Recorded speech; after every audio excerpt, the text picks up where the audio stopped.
Okay, here we go again, back for level 2. So we now have a two-way table here, and the eye color of 97 students is recorded in the chart below. So one thing that I like to do is I like to add up all my columns to get ready to answer my questions. You may or may not do that, it's up to you. I kind of like to do that. So 21 plus 19 is 40.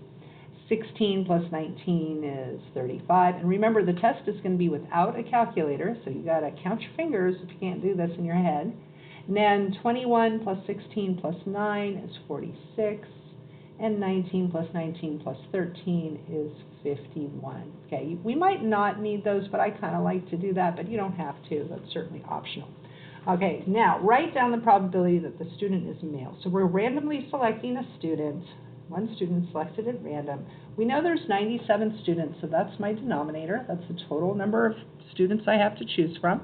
And now how many of them are male? This does come in handy. I already added them together. I know there's 46 males. So here's my males, my brown-eyed, blue-eyed, and green-eyed males, 46.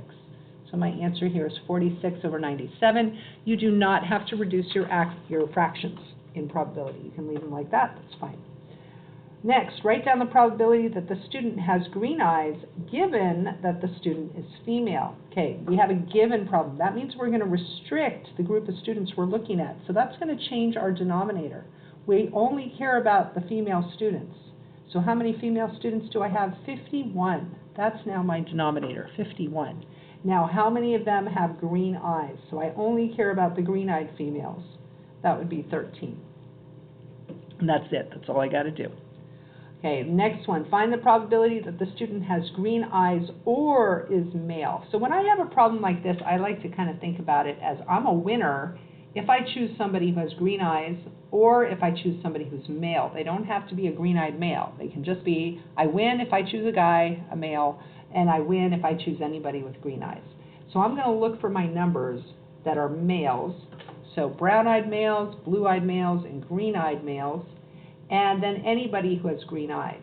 So here's my green eyes. I already circled that one, so I'm not going to circle it again. I am, though, going to circle the females with green eyes. So I'm going to add together these four numbers. So 21 plus 16 plus 9 plus 13. And then I'm going to very carefully add them because I do not have access to a calculator on this quiz. 9 plus 1 is 10, plus another 9 is 19. Carry my 1, 2, 3, 4, 5, 59. So there are 59 students who make me a winner out of 97. So there's my probability of choosing a student at random who has green eyes or is male. Okay, another way you could have done this is you could have taken all the males, 46, plus all the green eyes, which is 22. And if you add those together, you get 68. But there's overlap. There's green-eyed males, so then I would have to subtract 9 from that, and that also leaves me with 59. Okay, so there's a couple ways you could get to that 59 number. All right, that was level 2.